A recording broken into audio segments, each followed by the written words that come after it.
आज हम एक टॉपिक देखेंगे energy band and transport phenomena. As we all know, electronics is the study of motion of electrons in semiconductor. Electronic device is made up of semiconductor materials, diodes and transistor etc. तो resistor, inductor and capacitor, these all are called electrical materials. Electronic circuit should contain at least one of the electronic component. So electric circuits are of three types basically: analog circuit, digital circuit and mixed circuit. Now we will see active device. Active device क्या है? जो device, a device which can act as energy sources which provide energy to the other components in any electronic circuit, जैसे voltage source, current source, ये क्या कहलाते हैं? Active source कहलाते हैं। ठीक है। अगेन हमारा पैसिव डिवाइसेस क्या है? वो जो devices which can consume energy, जैसे रजिस्टर्स। हमारे कैपेसिटर और इंडक्टर हैं, ये एनर्जी स्टोर करते हैं, और एक रजिस्टर है जो कि एनर्जी कंज्यूम करता है। Next is potential energy. Potential energy क्या है? Potential energy possessed by the virtue of the position of the object, मतलब विथ रिस्पेक्ट टू पोजीशन की ऑब्जेक्ट की हाइट क्या है with respect to the ground. Suppose if a person is standing on ground, उसकी potential energy zero है।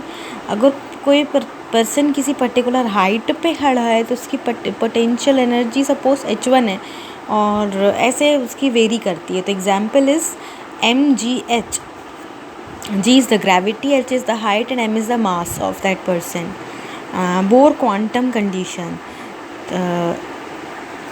ये important है। Bohr quantum condition, electrons will revolve in those energy levels in which the angular momentum of the electron is this: mvr is equal to nh upon 2 pi, where h is Planck's constant and is equal to the number of energy levels.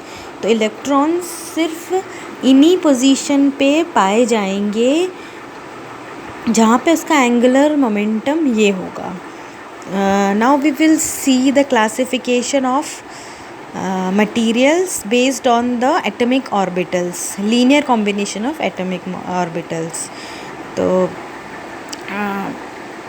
based on the reference of nucleus, electrons have some allowed potential values which satisfies the quantum condition. जो based on the reference of nucleus, electrons, nucleus की position जो atom में रहती है उसके respect में electrons have some potential energy value which satisfies the quantum condition. तो electrons के पास कोई एनर्जी होती है, कोई पर्टिकुलर वैल्यू होती है जो क्वांटम कंडीशन को सेटिस्फाई करती है। मतलब जैसे अभी हमने ऊपर पढ़ा बोर क्वांटम कंडीशन, तो इलेक्ट्रॉन्स उन्हीं ऑर्बिटल्स में रिवॉल्व करेंगे जो बोर क्वांटम कंडीशन को फॉलो करता होगा। ठीक है। तो this alone position are known as potential energy level, simply known as energy level. तो atom can be represented as potential well with the increased potential energies from the nucleus. Atom को हम एक potential well की तरह दिखा सकते हैं with increased potential energy from the nucleus. तो during the material formation time atom will come closer. जब मटेरियल हमारा फॉर्म होता है तो बहुत सारे एटम्स क्लोज आते हैं एक दूसरे के। जैसे इसमें दिया है कि अलग अलग एटम जिनका ये न्यूक्लियस है, ये उनकी एनर्जी स्टेट्स हैं जिस पे इलेक्ट्रॉन्स पाए जाते हैं। तो एटम्स इस तरीके से नियर बाय आते हैं। तो अगर कोई एटम आइसोलेटेड है for a particular electron, there can be particular potential energy level, but when the atoms are come close to each other by neighbouring atoms influence, there can be so many possible potential energy level. Suppose कोई atom अगर किसी orbital पे पाया जा रहा है तो वो अकेले में होगा तो वो उस ऑर्बिटल पे होगा। लेकिन अगर सिमिलर टाइप ऑफ बहुत सारे एटम्स अरेंज हो जाएंगे तो ऐसे बहुत सारे एस ऑर्बिटल्स होंगे। तो for example when the atom coming close to each other then there can be overlapping of sub energy levels. जैसे कि एस पी डी एफ इन सारे एनर्जी लेवल्स पे एटम्स पाए जाएंगे, तो ऐसे बहुत सारे एटम्स क्लोज आएंगे तो ओवरलैपिंग ऑफ दिस ऑर्बिटल्स हो जाएगा, और जिसको हम कहते हैं हाइब्रिडाइजेशन ऑफ ऑर्बिटल्स। तो in the case of S hybridization by keeping point of view of the Pauli's exclusion principle पे हमने क्या पढ़ा है कि दो in the case of SS hybridization by keeping point of view of Pauli's exclusion principle, two electrons with same potential energy not possible। दो electron same potential energy के साथ पॉसिबल नहीं है। तो इस हाइब्रिडाइजेशन से क्या होगा कि दो बॉन्डिंग क्रिएट होंगी, है ना, formation of bonding and anti bonding energy levels. तो इसी वजह से बॉन्डिंग और anti bonding energy levels form होंगे, जिसको हम आगे चल के कोई दूसरे नाम से भी बुलाएंगे। Bonding levels group is treated as valence band. जैसे पीएन जंक्शन ट्रांजिस्टर्स में हमने पढ़ा है, डायोड में हमने पढ़ा है कि वैलेंस बैंड, कंडक्शन बैंड। तो बॉन्डिंग लेवल्स जो हमने ऊपर पढ़े उनको हम ट्रीट करते हैं वैलेंस बैंड जैसे, और जो एंटी बॉन्डिंग ग्रुप है उसको हम कहते हैं conduction band. All these as a group is known as energy bands.